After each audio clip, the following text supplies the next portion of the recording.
countdown to the last comic shop in 5, 4, 3, 2, 1. Hey, it is now time for your favorite comic book podcast, The Last Comic Shop Podcast. That is right, and unlike England down under in Australia, we're sticking around.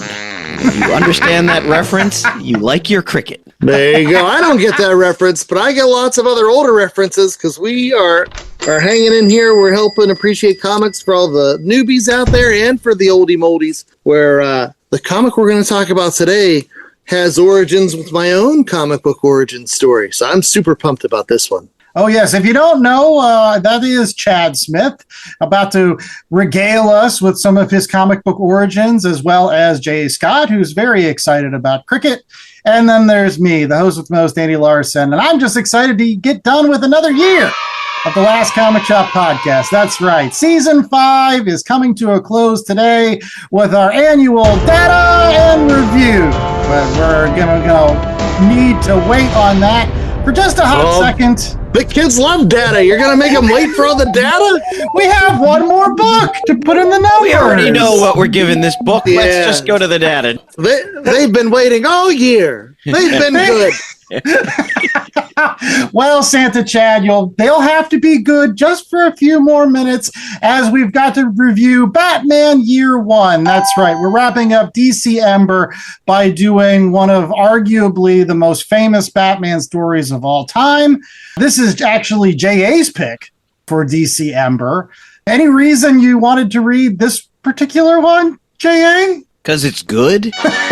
And then I read it and I was like, it's really good. And then I read it again. It's so good. And I think it's arguably much more approachable than The Dark Knight Returns, which is the Frank Miller Batman story everyone knows and everyone goes to. I think while this is super well known as well, I think sometimes it's a bit under the radar. Maybe, yeah. I don't know, doesn't get the props it deserves for being, I mean, the art, it's just so good. Well, I do feel at times Dark Knight Returns overshadows this particular story, which is sad because I do like this one more than Dark Knight Returns, to be honest. But we are recovering Dark Knight Returns for our 300th episode later on in Season 6. So make sure that you're reviewing and subscribing over at www.lastcomicshoppodcast.com so you don't miss any of our episodes next year. But enough of that. It is now time to get to Batman Year One, and we're going to start off by going over the creators. So, J.A., who are the creators of this particular fantastic Batman tome? Batman Year One was written by Frank Miller, illustrated by David Mazzucchelli, colored by Richmond Lewis, and lettered by Todd Klein.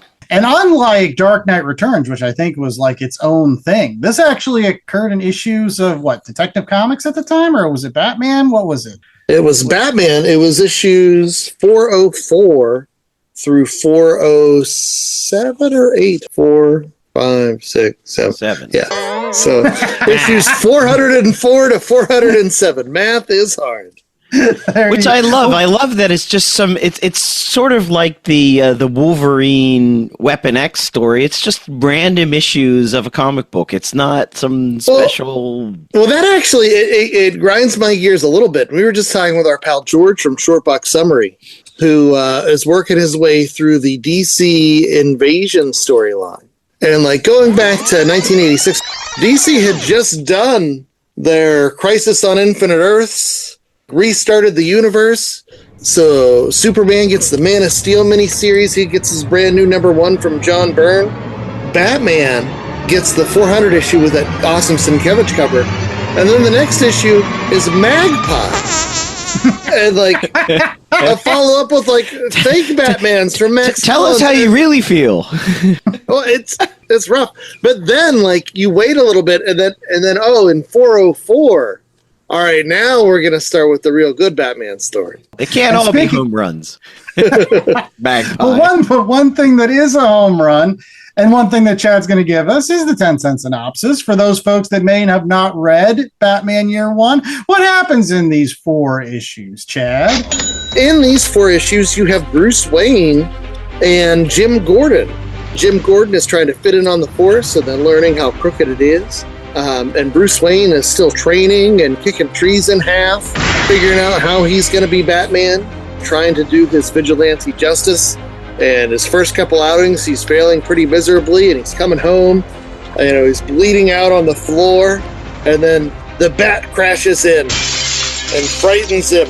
He's like, "Oh, that's what I needed, Father. Thank you. I shall become a bat." And then he does! That's the next couple of issues, as he's figuring out being Batman. Jim Gordon's figuring out how to be a good cop in a dirty town. You're introduced to Catwoman. You're introduced to Commissioner Gordon's son, James, who then disappears for 40 or 50 years. Yeah. I forgot he had a son, James. Everybody talks about Babs. What do you want? But yeah, Harvey Dent's in there. He's helping to prosecute. Jim Gordon is trying to figure out who this Batman character actually is. He's running through the suspects, and he's interviewing Bruce Wayne. And Bruce Wayne is in full chauvinist pig mode, where he's got a drunk lady by his side. And it's very, very Christian Bale, Bruce Wayne. And it's no surprise that, there was a lot of stuff that was cribbed from Year One in Batman Begins. The scene with the bats, where he brings the bats to escape which is the best. Yes. It is. You know what's the best part about that is, in this moment, he could have used smoke bombs or like supersonic noise to distract his pursuers, but he uses bats because he wants to remain on brand. That's right. There is no wonder Bruce Wayne became a successful owner of $1 billion company, because he's a shrewd businessman and he takes pages out of those playbooks for the corporate sector and ensuring that his image is always forefront in people's mind. That's right. But you can tell he's part of the 1%, though, because before he activates it, he's like, "Oh man, I really regret not being able to sell this thing. I could make a mint." Yeah, that's and not just in the forefront of their mind afterwards. He's also in the forefront of their butt, because they all had to get rabies shots from bat bites. Listen, I think this is arguably in my top 25. And folks may say, like, what's better, whether it's this book or Dark Knight Returns? To me, to be honest, like, they're two sides of the same coin, right? Like, you have Dark Knight Returns being like kind of like the end of his career, like a war-weary veteran of so many battles. This adds so much more complexity to what you get in Dark Knight Returns, because you get to see how he starts and how, like, his first walk through like the city, and he's like, "Oh geez, now I got in a fight with a pimp, and then I got arrested by cops, and then I got stabbed by one of the girls." Like, he thinks he's rescuing her, and she comes up and jabs him with a knife in the thigh. And even after that, he's jumping off rooftops in his pajamas, and he's starting to develop this image or whatever. But then he gets hit in the back of the head with the TV, and the other guy's gonna fall off, and he has to grab his leg. Yeah, he doesn't have the batarang yet, so he can't just wrap the guy up. So he's like, "Dude, stop hitting me! I'm trying to save your friend." Oh, when he's dangling from the fire escape. Yeah. For me personally, I was fortunate enough, whenever I was a wee lad and the old Batman movie was coming out here, my grandparents gifted me with the leather-bound, the complete Frank Miller Batman. Now, keep in mind, the complete Frank Miller Batman contains Batman Year One, a one-issue Santa Claus story, and The Dark Knight Returns. And that's it. Like, think about how much Frank Miller did with the Batman character in the span of, we'll call it 9 issues, right? Has anybody had a bigger impact on a character in a shorter amount of time than Frank Miller did with these two stories? The bookends, the beginning of Batman's career and the end of Batman's career. I like Batman Year One better. But if I go by all the things that, like, I liked at the time, and still, if you know my 90s tastes, I tend to like the extreme. I tend to like the bombast. All the stuff that's in Dark Knight Returns, like, that's the stuff that usually tickled my fancy. There's Batman fighting mutants, Batman facing off against the Joker, Batman with a brand new disposable Robin. all sorts of fun stuff and bombast in The Dark Knight Returns. He's fighting Superman. It's bonkers, crazy riding horses. He's all over the place. But then the Dave Mazzucchelli art, Batman Year One, I just like better. It didn't have all the lines, and it didn't have, there was subtlety here. How grounded this story is. And it's not just the tale of Batman and Bruce Wayne in his first year. It's also as much of a Commissioner Gordon story as it is a Batman story. And how they come to trust each other, to go from adversaries to allies, and how Batman can be that force, in a crooked town where Gordon can't always trust all of his compatriots on the police force, definitely not in the government, but he's got this vigilante that, he learns that he can rely on. On top of that, it's all the human failings. I mean, you get Commissioner Gordon being a real human who, has an affair on his wife. While she's pregnant. Yeah, while she's pregnant, home pregnant with their kid. You get Batman that gets shot and stabbed and loses his belt. And so what does he do? He goes back to his training where he was kicking trees in half. Then he kicks out the support beam in a building and brings it crashing down around him in order to buy himself time to escape. So much of the grounded nature in this story really spoke to me. And I didn't know why I liked it better. But as I've gotten older and more mature and realized that, not everything's all about angry, aggressive lines. Sometimes it's about, ladies and gentlemen, you've eaten well. Your feast is over and none of you are safe. It's so badass. Oh, it really is. Piggyback on a couple things that you mentioned, Chad. First and foremost, love this book again because you get a Batman that has human frailty. I'm sure there's lots of folks out there that love Batman as the greatest tactician, the greatest inventor, the greatest giant penny collector. I don't. I like Batman when he has to struggle, when he's like a true human being, that he's in these situations and he has to, again, escape from an entire SWAT team of soldiers without a utility belt. And he has to save the cat, too. Like, he has to save the cat at one point. He takes bullets in the legs. I love that. Even the cat thing. It's so well done. It's a Siamese again, and the Siamese is the one that's bothering Selena to get fed in the morning. And I have a Siamese cat. They're ornery. There's a Batman that gets angry. There's a Batman that shows emotion. And I love that. And then you counterpoint that with the emotion that's shown by Jim Gordon throughout this entire book. Like, I honestly don't feel like a lot of other books work if you don't read Year One first. Like, I don't think you can read The Killing Joke without reading Year One first, because Year One is what sets up Jim Gordon's infallible sense of justice. It's on full display in this, where he comes in and he's there to do things by the book and to be fair and just. And again, that's why Batman says, I got to get Jim Gordon on my side. Not just Harvey Dent. I need to get Jim Gordon on my side because he's a good dude. I got to do whatever I got to do to get him to trust me because he is the linchpin to all of this.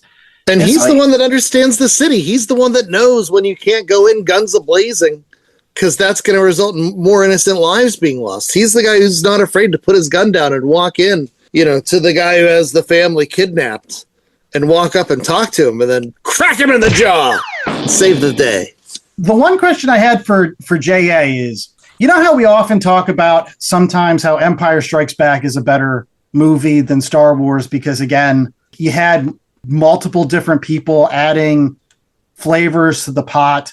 With Dark Knight Returns, it's kind of all Frank Miller, right? And Klaus Janson. And Lynn Varley on colors. Right. But with this, there is a specific writer artist. And I know that we've done Asterius Polyp on this show. We've talked about, Daredevil Born Again. Dave Mazzucchelli, talk about him, J.A. I mean, he brings a very cinematic sense of storytelling. Chad, you alluded to that you've feasted on Gotham's wealth enough. But what he didn't say is how that panel plays out. All the lights are out. And then Batman starts talking and he raises off the top of the flambe dish so that the only light lighting up his face from below, like, classic horror villain, and that's the only light in the entire room when he's telling all these wealthy people that the things are about to change, and he goes, from this moment on, none of you are safe, and then he slams back the top of the flambe pot and it's black again. That is so good. You could just see that in a movie. I'm surprised that hasn't been recreated. Maybe it has, and I just can't remember. But so good. Some of his single-page spreads, you could turn into posters. I put them up there with some of the greatest things ever produced in Batman's 90 years of being around. The coloring, too, I think, is really well done. It's muted. Lots of purples and blues and grays. It's very different from sort of the general mill of what you were getting from either DC or Marvel in their house styles. You think of the John Byrne type drawing where everyone's running around in really sticky tights. And this is not that. This has a very sort of indie, crunchy feel to it. It's more something that you would have seen in Love and Rockets than you would have seen in a DC Batman book. And not even like prestige format. Again, this is just 4 random issues of the Batman series. I do want to hop in before we get to ratings real quickly. And I will say that this is obviously going to be a 4 for me eventually. But I do want to point out that there is one part of the story that even after several readings, I'm kind of like, meh about it. I still like, I know why it's there, but I think she gets a short shrift in this, and that's the development of Catwoman in this particular book. I don't think she gets a fair shake in this. I thought her inclusion as some sort of like dominatrix style prostitute was kind of cliche.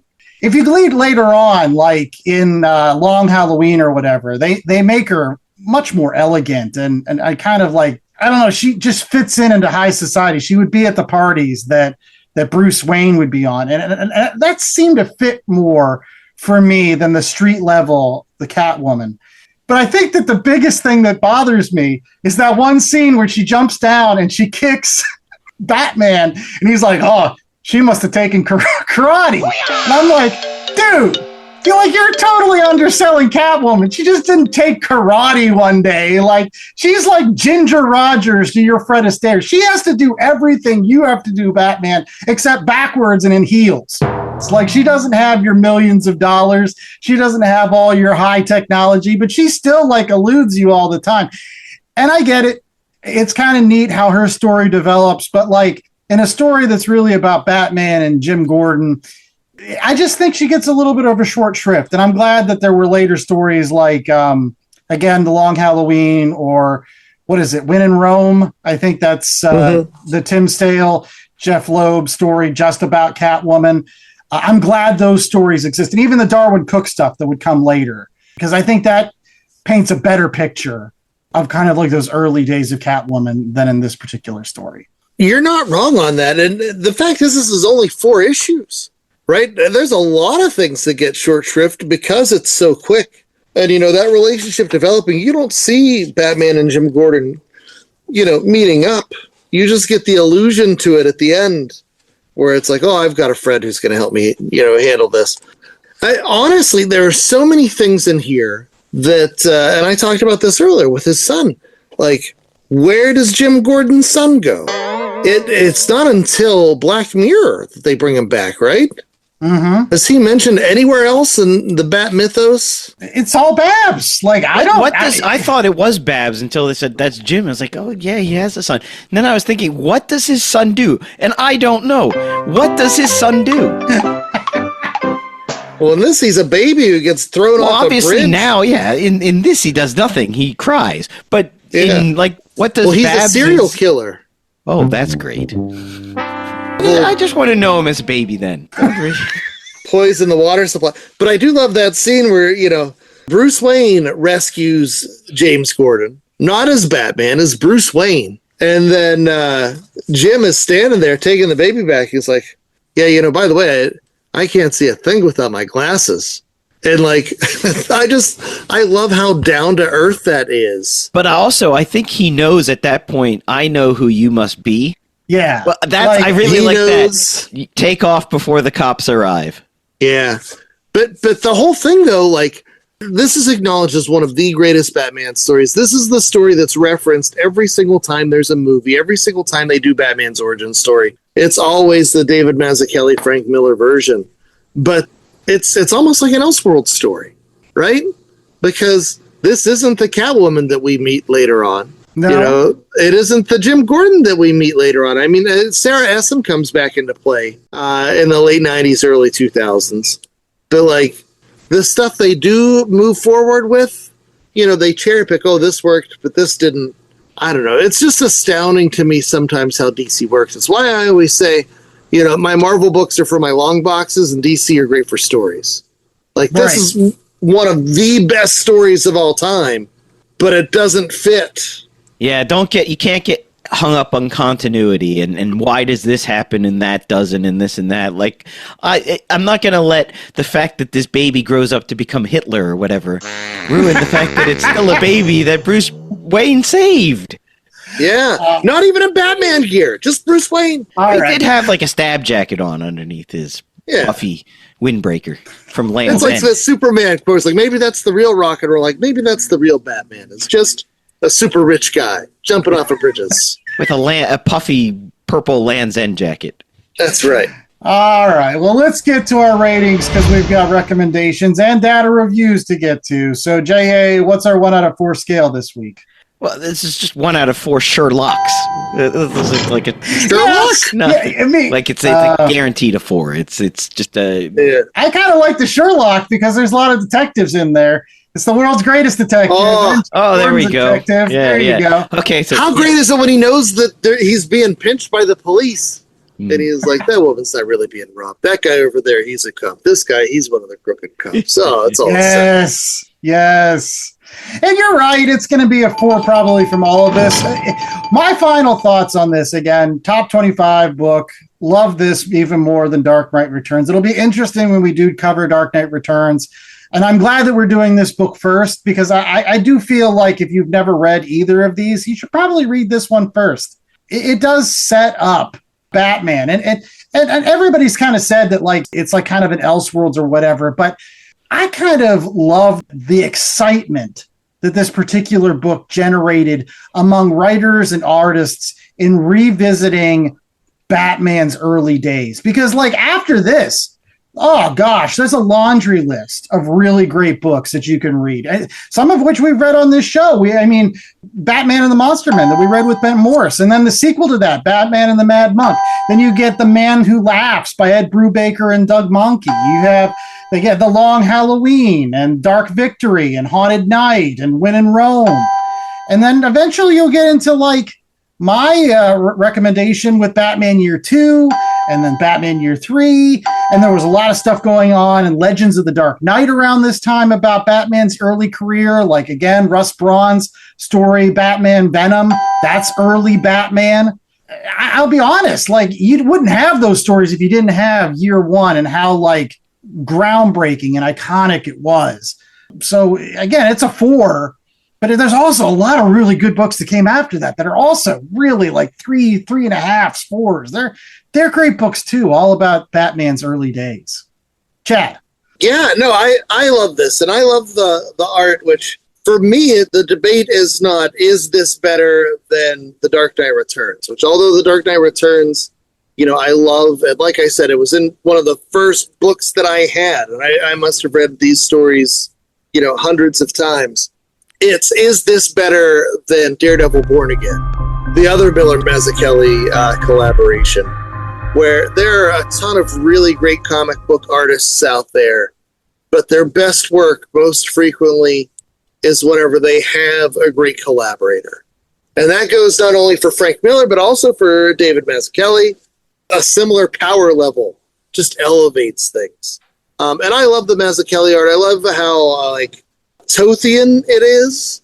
And to this day, as much as I love, you know, the extreme style and all the lines, I also love the simplicity of like an Alex Toth style. Like I'm thinking of Chris Somney. Lee Weeks for a long time was doing what I felt was a Mazzucchelli impersonation, but now he's coming to his own. But yeah, everything about this is perfect. It's funny to me how the stuff that people didn't want to deal with, they just discarded. And the stuff that they wanted to deal with blossomed and grew into so many other great stories. At the end of the day, it's not that Batman that is all great and all knowing. This is a Batman that recognizes that he needs help, whether it is, sonically calling on hundreds of thousands of bats to come crashing in, or whether it's the future Commissioner Gordon. Batman can't do it alone. And no matter how hard he's trained, no matter how many fighting styles he's learned, no matter how rich he is or how many gadgets he has, he can't do it alone. At the heart of hearts, that's what makes Batman so great, is the Bat family and the Bat supporting cast. And you don't have primetime villains in this story. You don't need them, right? Even Catwoman is less of a villain as much as just a jumping off point, I guess. This is just Batman, and it's great. All the fours. I obviously think it's a 4 because that's why I called these, the Sherlocks, 1 out of 4 Sherlocks, because I figured it was a Sherlock. You were saying that it doesn't need any villains. The city is really the villain. This hive of villainy, the corrupt city, and I love how there's this juxtaposition between Gordon coming into the city for the first time on the train and saying, I should have flown, and when Barbara, my wife, comes, I'm going to make sure she flies so she doesn't see all this. And Bruce coming back to the city after doing all of his training and everything, saying that I shouldn't have flown in, I should have taken the train, because you can't see the dirt and the grime and the street levelness when you're high up above.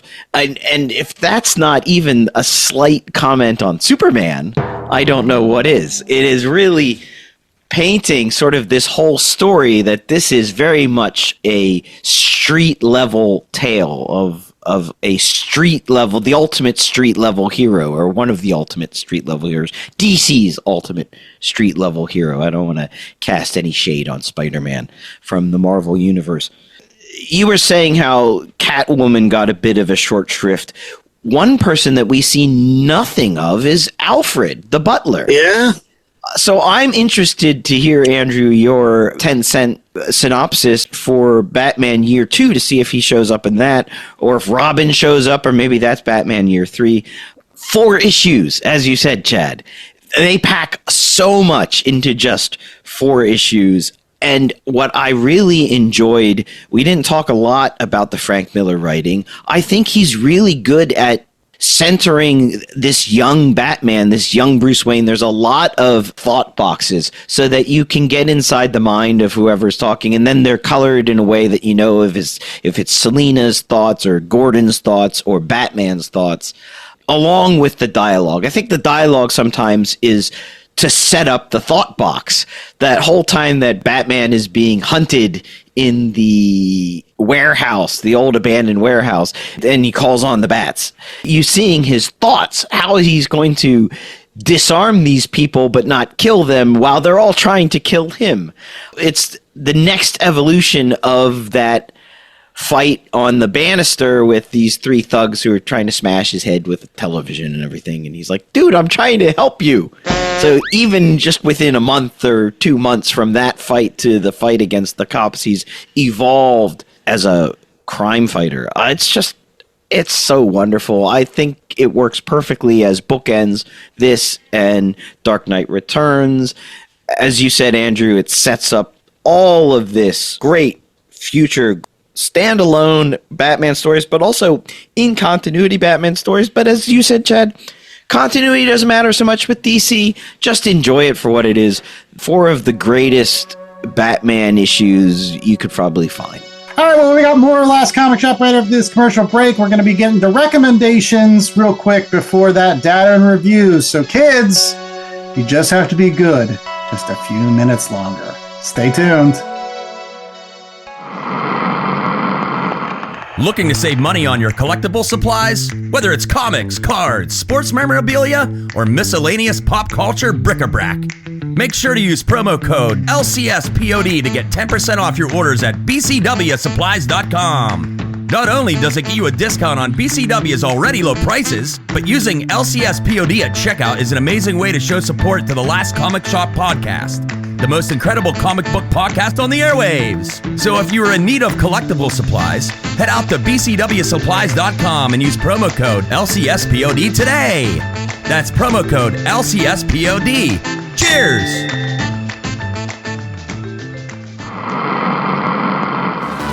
Have you ever been reading through a stack of comics and thought, maybe I should see what that Arkham Asylum game is all about? Or been playing Marvel vs. Capcom and felt like you were at a real disadvantage since you didn't know who half the characters were? Well, Play Comics is the show for you. I'm Chris, and each episode we take a look at video games based on comic properties and how well they stick to that source material. So whether you know the comics and want to know how all those games work, or you know the games and want to find out where all this craziness came from, go check out Play Comics at playcomics.com or wherever you find your favorite podcasts. All right, we're back with more of The Last Comic Shop, and it is now time for recommendations. Yes, that time of every single show where we give you other books in addition to Batman Year One, which you can get in so many ways. Wasn't there like an artist's edition or something, like a massive oversized one that was released? Yeah. I mean, if you can get it, that's probably the way to do it. But even if you're on a budget after the holidays here, you can go to probably like a Goodwill or something and find like a $5, because it's been in print so many times and there's so many great copies. So just snag it any way you can. Well, yes, and one way you can snag Batman Year One and get The Dark Knight Returns is if you get the complete Frank Miller Batman from Longfellow Press. This is in a leather-bound, well, I don't know if it's real leather. My wife says it's not real leather, edition. And I think I recommended this Longfellow Press edition a while back. Just beautiful colors. It's not glossy, super glossy pages, so the colors look like the original single issues, but they also put out a Stack Deck The Greatest Joker Stories Ever Told expanded edition from Longfellow Press, also in this faux leather bound edition, which is purple. The Batman one is black. I'm recommending both. You can find them oftentimes on the secondary market for not a lot of money, and my two copies were looking a little peaked, and I whipped out this leather wet wipe cloth and wiped them down, and now they look spick and span brand new. So not only are they some beautiful leather-bound editions, they hold up over time. They look great on the shelf. If you are into collecting omnibuy or hardcover editions, if you need a last-minute Christmas present because you forgot about somebody, and it's still the Christmas season, you have until January 6th, right? King's Day, there you go. Pick up the Longfellow Press editions of the complete Frank Miller Batman and Stack Deck The Greatest Joker Stories Ever Told. Yes. They hold up really well unless you get a dog that likes to chew things, right, Chad? My Stella, R.I.P., she tore into my copy years ago, my autographed Frank Miller copy. She just wanted a piece of Frank Miller. She was attracted to the shiny chromed out leaf along the sides of these pages. I mean, these leather-bound editions, whether it's real leather or not, they are very impressive. They've got the little ribbon. That's how you know they're classy. Yeah, the ribbon bookmark. That's classy. Well, what else is your recommendation this week, Chad? We are always recommending you go out and you visit your local comic shops and check out the 2025 vintage of Batman. Because starting in 2024 into 2025, there have been so many great Batman stories. Not Hush 2, but so many great Batman stories. Obviously, Absolute Batman. That has been the bee's knees with Nick Dragotta, and you have fill-ins from Daniel Warren Johnson, and like that series has just been crushing it. But don't just stop there. Check out the Matt Fraction Batman series. And just like Hush 2, they also released the first issue, Matt Fraction's Batman, in that extended 11 by 17 format. It's huge. It's beautiful. You get the Gotham cityscape in there. And It's just a marvel to behold. And don't stop there. Make sure you check out Batman and Robin Year One from Wade Insomnia. It was a 12-issue series, and that is some of the best comics. I recommended that on the show this year, I'm sure. But that art is so beautiful, and that is where Batman kind of makes the turn. We talk about how he needs to work with someone. Well, this is Batman being in service to someone else along his never-ending journey for justice and all the rest of that fun stuff. But he's introducing Robin and dealing with Dick Grayson, and it's a beautiful story, and I can't recommend it higher. And still, there was Batman Dark Patterns, drawn by the guy who's been drawing Absolute Wonder Woman, which is also a fantastic book. But that one is written by Dan Waters, I want to say. It's 12 issues. There are 3-issue arcs inside this 12-issue series. It is some of the most fun I've had with Batman in the longest time. It reminds me of a cross between those 90s Alan Grant, Norm Brayfogle stories and some of the animated series stuff mixed in. 2025 was a great year for Batman.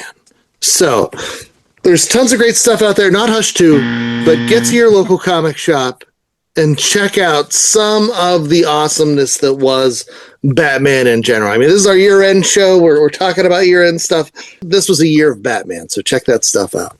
And one last thing that you can check out if you're looking for something off the beaten path when it comes to Batman is Batman Year 2. Now, I recommend that you should check it out just simply because I feel like it can make Batman Year 1 look even better by comparison because it's not as good. But again, from a historical perspective, I feel like if you love Batman, you owe it yourself to read it. It was written by Mike W. Barr, who I really do love. He did another great Batman book that I like, which deals with Ra's al Ghul.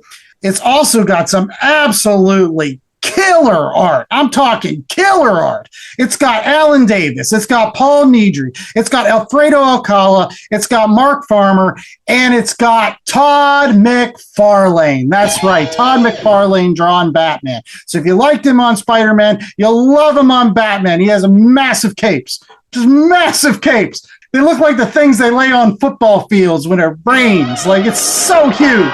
But the story originally was a treatment done by Mike W. Barr called Batman 1980, which actually probably would have worked better because of the massive amount of gun use that Batman has in this story. Batman is like, he's packing heat pretty much the entire series. It's only 4 issues. It occurred in Detective Comics about the same time that Batman Year 1 was going on. Actually, they were released to kind of coincide in the 2 titles. But it tells the story of a young Batman who's still trying to work with Commissioner Gordon. Gordon's giving him some support when all of a sudden the Reaper shows up. And this was a vigilante that worked in Gotham City years before Batman. He has 2 scythes for hands and this weird red dominatrix leather. That raises a question. How does he go to the bathroom? Carefully. And so as he's going around the city killing criminals and giving Batman a bad name because how dare you be a vigilante and kill people, Batman's like, I gotta join forces with the mob and Joe Chill, who killed my parents, in order to get the Reaper. And so he ends up spending most of his time trying to shoot the Reaper or Joe Chill. He's also got a Chippy on the side. To your question, J.A., Alfred's not in it so much as Leslie Tompkins, that doctor person that helped raise him. I know her from Batman, the animated series, for sure. Really great from an artistic standpoint. There's a lot of really great artists that worked on it. It's just, it's not Batman Year 1. It's nowhere close. But you should read it just so that you can get a sense of like, ooh, this is not Batman Year 1.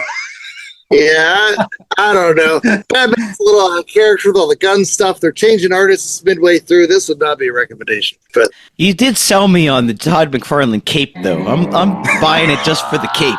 That one was famously traced by Bob Kane for a magazine cover, and he tried to assign his name to it. Like, oh yeah, that's what Bob Kane's art looks like these days. It is good. I mean, the last issue where Batman is fighting this Reaper with all the Todd McFarlane art, it's pretty good. It makes me want to check out more of the Todd McFarlane works on DC, like Invasion. I think he did a couple issues of Invasion. So maybe I'll get around to reading Invasion in 2026 just to check out more Todd McFarlane doing DC characters. Any case, one thing that we're hoping that you stick around for is our data review, and that comes up right after this commercial break. So here's your reward, kids. It's coming right up right after this. We want data. We want data. You know what I think? This world we're in right now is the fairy tale. And what's really real is on the other side. Ramsey, mechanic by day, aspiring comic book creator by night, went into the woods and tripped. He was bombarded by bizarre and mysterious glyphs that he drew into his sketch pad and onto the body of his muse, Regina. Oh, groovy! Your art is crawling all over me. Shit. What is going on with you? What's going on with you? All of a sudden, you're a complete drip, baby.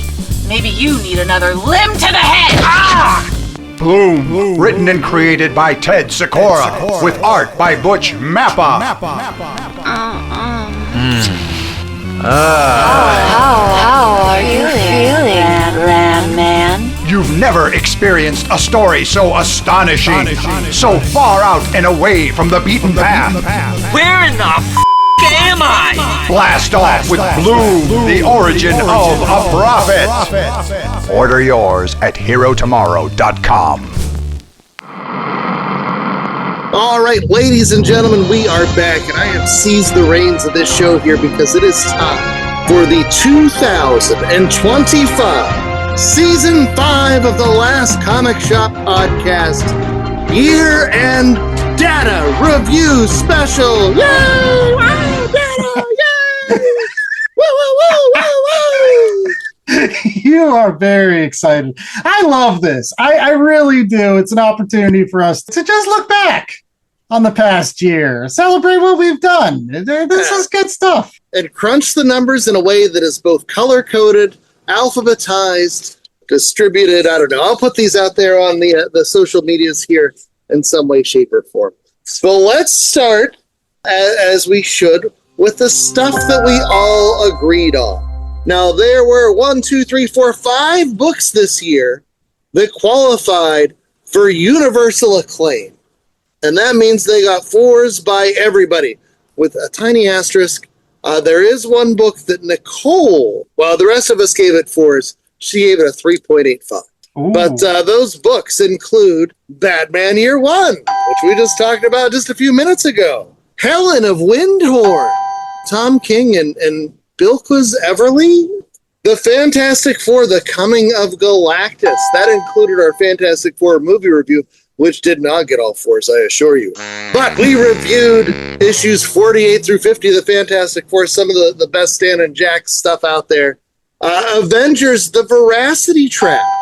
And then the last book, the one that got dinged a little bit by Nicole, was March Book 1, which we all gave 4s to, and Nicole wanted a little bit more of a personal touch there. And then rounding out our top 10, we have Absolute Batman Year 1, which got a 3.95 from J.A. as part of his ranking. There was Daredevil, The Heart of Darkness. J.A. went 3.75. Wolverine, Weapon X. Andy went 3.75, and everybody else went 4s. We had Marvel Superheroes Secret Wars, where J.A. went 3.5. And then Transformers Volume 1, where I gave it a 3.75, and J.A. gave it a 3.5, and Andy gave it a 10. But that is our top 10 for the year of 2025.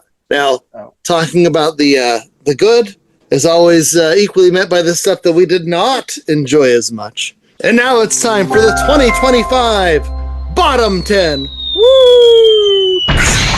Oh, no. So coming in at 10 on our Bottom 10 was Supervillain Team Up, issues 10 through 14. Number 9, which surprised me, was Dark Knights of Steel. We just reviewed this one as part of our DC Ember, but that did not get good marks. Number 8 in our bottom 10 were Heroes in Crisis. Number 7 was Somna, a bedtime story. I think that was just too sexy for us. It's too sexy. Too sexy. It made us uncomfortable. That's true. The sexiness. House of Secrets, issues 1 through 10. That was no bueno. All-Star Western was worse than that. Toppled by Shade the Changing Man, which we weren't crazy about. Marvel Superheroes Contest of Champions, which we had our pal George on for that one. Yeah, George, you need to come back and explain that pick to us. He said it was an event, like it was the first crossover or whatever. And this was before Secret Wars. He could have just picked Secret Wars. You could have just picked Secret Wars. He eventually made up for it. Yeah, we eventually did. But then our worst reviewed book was The Coldest City, which was the book that Atomic Blonde was based on. And that was more so that we could watch Atomic Blonde. Let's be honest. Right. Well, I mean, yes. When you have all the wonderful awesomeness that is Atomic Blonde, and then you see, no. Yeah, that one clocked in at a 1.625 average. Paint drying. I still contend the beauty of that book is that someone saw it and was able to take those ideas and be like, no, we can make something good out of this. Don't worry. Ice Cubes and Charlize Theron. But yeah, so the only two to join our bottom top 10 of all time were The Old Guard and The Coldest City. They're meeting up with Dune, House of Atreides, Blueberry, Suicide Squad, X of Swords, Star Wars, Follow House of X, Spider-Man Maximum Carnage, and then still, to this day, from 2022, the worst ratings we've given were for Black Adam, The Dark Age. So, Chad, what fell out of the bottom 10? Well, one is TMNT, the Saturday Morning Collection. That's good. That's good. Okay. Yeah, exactly. That's our friend Eric Burnham. Yeah, he came on the show. It's nice. You're no longer in the worst, Eric. Oh, the best part was after we tore that book to shreds. That's when he reached out. We're like, yeah, we'll have you on the show. So there you go. That one worked out for us. And then the other one, and I'm sure you guys are going to be sad to see this one go. It was Spawn Origins. I don't know. One that issue with Angela. There is that issue with Angela. It's got nice art. I just talked about the Todd McFarlane in the previous segment. You know what, Chad? You know what I'm excited to hear? I'm excited to hear our individual ratings, right? Who was the harshest grader this year, Chad? Who was the teacher's pet? If Chad wasn't the curmudgeon this year, then something's wrong with the stats. As far as our yearly ratings are concerned, this year, when it comes to DC, we rank 16 books. And then of the three of us, J.A. had the highest rankings for DC, averaging a 3.296 rating. I was second with a 3.07. And then Andrew pulled up the rear with a 3.009 average for his DC grades.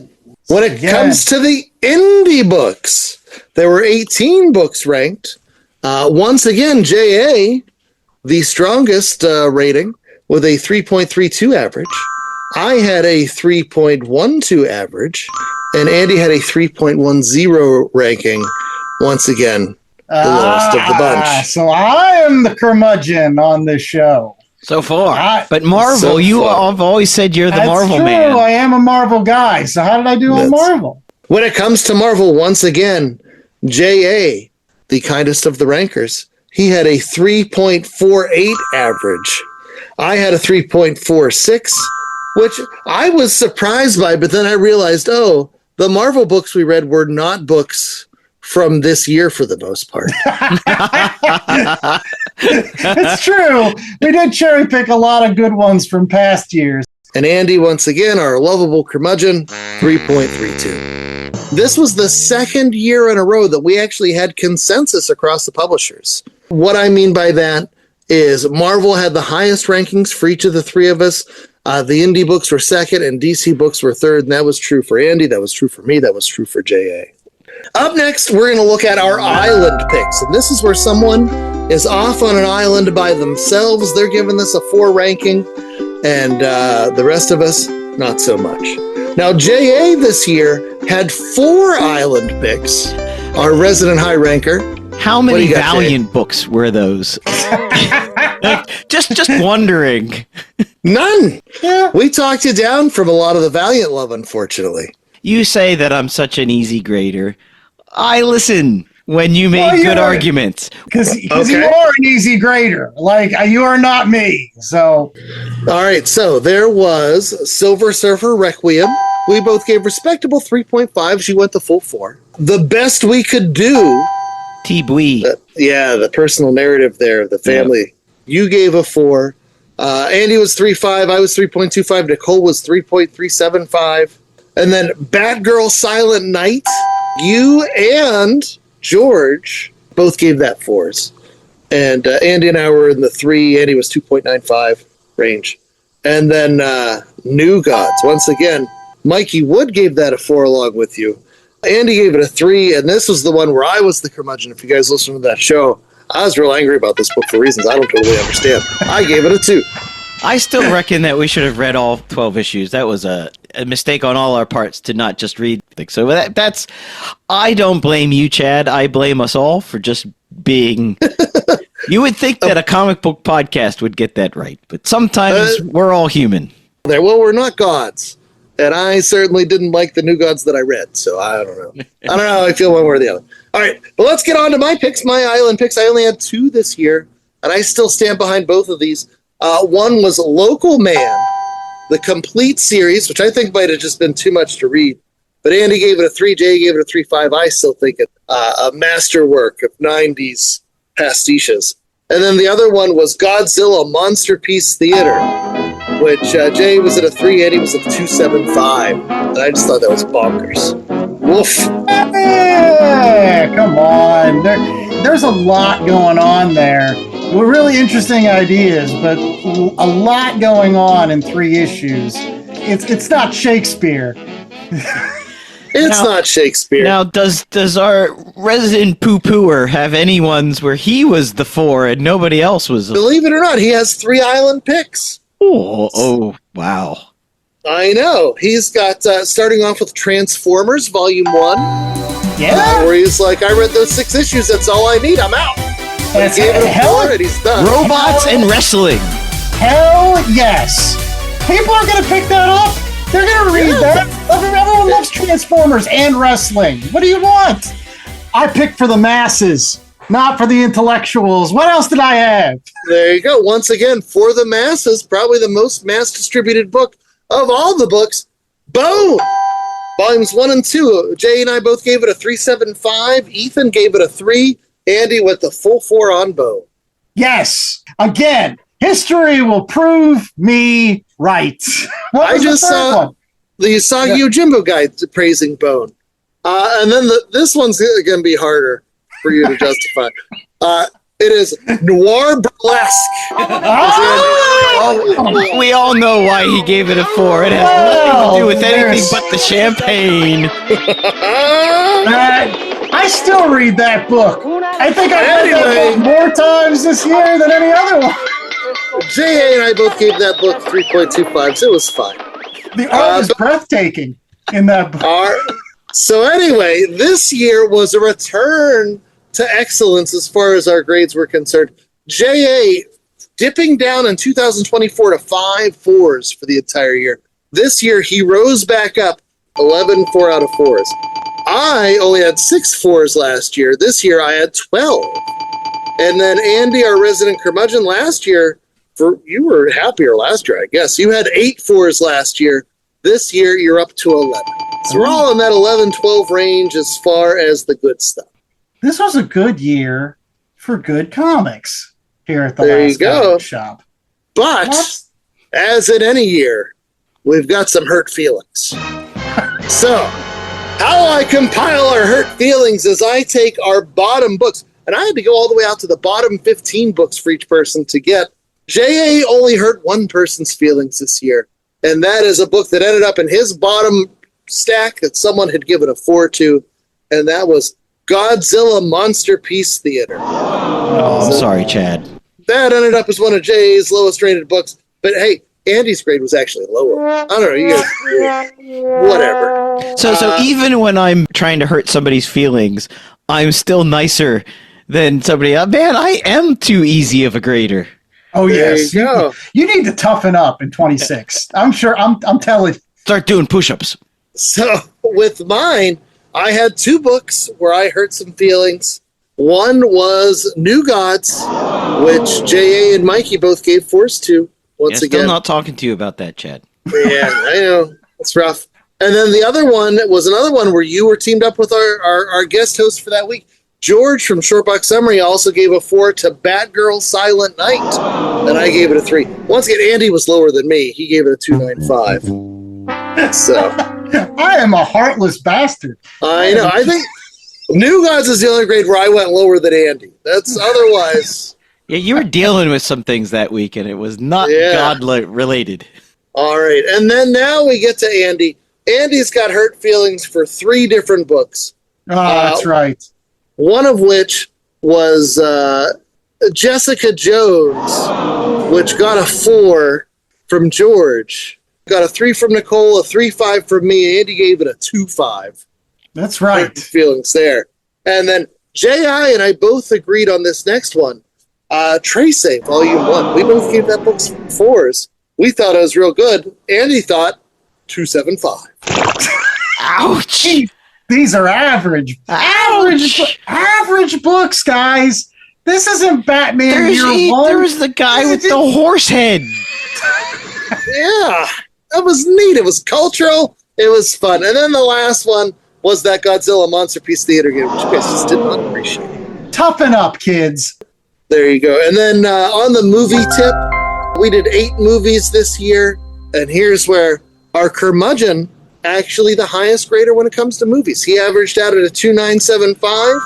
I was a 2.87, and Jay was a 2.85. See, he is a cinephile, and I am one of those pretentious cinephiles. That's because you guys gave up on the MCU. In our defense, it was bad. You still can't give good reasons why you hate the Fantastic Four so much. What are you talking about? They did not match the actors to the characters. They matched the characters to the actors. That's no bueno. The thing isn't a chef. That's that chef show. Cousin is a chef there, not the thing. What was our top-rated movie? What movie did everybody think was the best? Atomic Blonde, 3.875 average. I was the only one that went 3.5 on that one, and I couldn't tell you why I went 3.75. I was just like, this is real good, but I don't think it's a 4. But I don't know why. I felt dirty giving it a 4, but everybody else did. So there's Atomic Blonde, followed by the 2025 Superman movie was our next highest rated movie with a 3.83 average. And then what was the Thunderbolts got a 3.11. Yeah, the lowest ranked movie this year. Oh, it's got to be Daredevil. That Daredevil. Forget that Daredevil had Coolio. And you've also stricken from your mind Captain America Brave New World. Oh, that's true. That's why we are giving up on the MCU. That was bad. That had Harrison Ford. It was bad. How do you do that? All right. But there you go, kids. I will post, like I said, on our socials, all the data points from our LCS grades for 2025. So you, too, can enjoy all the data. But I think Andy has even more data. Oh, yes. As we wrap it up for this year, as we always like to do, thanks so much to everybody that listens to a Last Comic Shop episode. Whether this is your first episode or you've listened to us for the past 5 years, we thank you so much. Chad, J.A., myself, we would read comic books regardless of whether you listen to us or not, but it really is nice that you give us so many listens and that we've got such a wonderful audience that follows us every single year. And as a result, I gotta give our top 10 downloaded episodes of 2025. Now, again, this is aggregated from all of those wonderful podcasting services out there, as well as YouTube, where you can rate, review, and subscribe so you don't miss any episode coming up in 2026. Are you gentlemen ready for the top 10? Starting off with number 10 is Jessica Jones. Wow. That's right. Recent episode featuring George. Still a lot of folks that love Jessica Jones, evidently. That first season of Netflix, I put that up against almost anything. That was the best bad guy, that purple man. Oof. Yeah, unfortunately, they had to make seasons 2 and 3 of that show. Number 9 was Heroes in Crisis. Folks wanted to listen to us talk about that kind of divisive Tom King story with some really good Clayman art, though. I really do enjoy that art. Coming in at number 8, kind of a weird one, Shade the Changing Man. People wanted to listen to us talk about this obscure 70s DC book with weird Steve Ditko, right? It's weird Steve Ditko, man. Ooh. It got imploded in the DC implosion. Again, not only was that very popular, but it was also very popular when we did the comic book cover flip through video. Number 7 was Weapon X. Barry Windsor Smith. That one was very popular. Another George episode. Number 6 was Silver Surfer Requiem, which had the longest runway of any book in our top 10, as being the second episode of our season 5. A lot of those episodes that happen earlier on the seasons have long runways, so they're out there for a very long time. People can listen, but still. Much better Death of Silver Surfer storyline than the current Death of Silver Surfer storyline. Sorry, Greg Pak. There you go. That's because they're trying to do those threads from that Fantastic Four movie. Yeah, and introducing a new surfer. It's just, I don't know. It was okay, but it wasn't as good as Requiem. Well, now we're up to our top 5 downloaded episodes. Here we go. Number 5 is the Fantastic Four movie review and Coming of Galactus. Very, very popular episode, and rightfully so. It's one of the classic stories of all time in comic books. Number 4 was Bone. Now, J.A. picked, believe it or not, even though I was the only person that gave it a 4. Number 3 was Noir Burlesque. Lots and lots of people loved our 4-color crime segment that we had when we talked about the true crime stories that happened within comic books. Very, very popular segment. Might have to bring that back in 2026. Number 2 was Local Man. It would have arguably been number 1 in any other year. It had such a really good track record. But number 1 this year had such overwhelming numbers that it's on pace to probably beat One Piece, which is still our top downloaded episode of all time. And that was Absolute Batman Volume 1, The Zoo. Again, I actually think the Fantastic Four got a bump because of the fact that it was released the week previous to the Absolute Batman, and they just listened to those 2 episodes because they were very close to each other in terms of so Absolute Batman, number 1 downloaded episode 2025. Any surprises, gentlemen?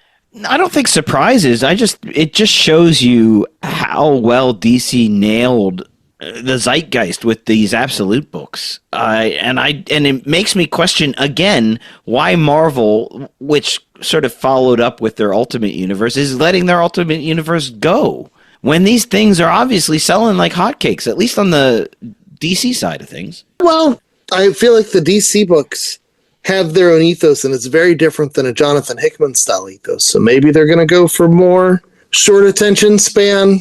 I can't even say that because Absolute Wonder Woman is not that way. I don't know.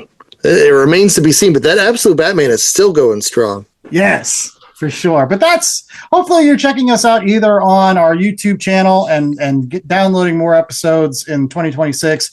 And you can do that by going out to www.lastcomicshoppodcast.com, rate, reviewing, and subscribing so that you don't miss any of our upcoming episodes. Next week, we've got an amazing way to start off our season 6, or should I say a spectacular way to start off our season 6, where we're going to have everybody, all of the players from the Last Comic Shop, Nicole, Ethan, Mikey, George, as well as the 3 of us, come back to read 22 issues of Spectacular Spider-Man. It is a year of Chad pick to start off season 6. It is the J.M. DeMatteis and Sal Buscema run on Spectacular Spider-Man. Highlighted in the recent Omnibus release. We're going full Omni. Well, not full Omni. We're leaving out some of the stuff. There's plenty of stuff that happens after these issues. going to be issues 178 through 200 if you're interested in picking those up or reading those over the last part of your Christmas break. Yeah, I waited for years for that omnibus, so that's the present that keeps giving. So JMD Mateus, friend of the show, had him on to talk about this, and he actually knowed the omnibus was coming, but swore us to secrecy. But I'm hoping the statute of secrecy limitations have passed. Well, something that has no statute of limitations, except for maybe the special every week, is our merch store, where you can get t-shirts and coffee mugs and tote bags and hats. And what was the thing you said that we have now that you wanted me to promote? Shorts. Oh, right. And shorts. Perfect for those winters in Pittsburgh. And this week only, everything comes with a little sonic device that will attract bats. So you can make sure that you get all of your Raven shots right here. Yes. Chad, not only did we review Batman Year One, which you can pick up at your local comic book shop, what are some other books that people can pick up at that local comic book shop? Well, we've got a list, and so I will regale you as we make our way out of the show here with our 21 members of the 4-Star Club. That's right, we have 21 books over the history of the show that have gotten the 4-star rankings across the board. So, Andy, if you want to cue up the bugles for our 21 book salute. Superman smashes the Klan. Wonder Woman, Dead Earth. Reckless. The other history of the DC Universe. Persepolis. V for Vendetta. Parker, the Martini Edition. Mouse. Spider-Man, Craven's Last Hunt. Mr. Miracle. Asterius Polyp. Day Tripper. Darth Vader. Miracle Man, The Silver Age. Silver Surfer, Black. Walt Simonson's Thor, Volume 1. New Frontier. Helen of Lindhorn. Fantastic Four, Coming of Galactus. Avengers, The Veracity Trap. Batman, Year 1. All that and more waits for you at your local comic shop. Go and buy those comics, and then go to bcwsupplies.com, use our code LCSPOD for 10% off, and then come back here for more podcasts. We've been doing it for 5 years. We're going to do it for even more. That's right. Maybe pick up Batman Year 2. Who knows? You get to see Batman shoot a gun a bunch. Until next week, I'm the host with the most, Andy Larson. I'm joined by Chad Smith, Jay Scott, and yeah, we're going to be back just next week with more episodes. We're not going nowhere. Season 6, baby. Stay safe. Stay tuned. Stay our fans. That's right. Happy New Year. We'll see you next week, everyone. We need kazoos. And champagne, except for Andrew in that burlesque show.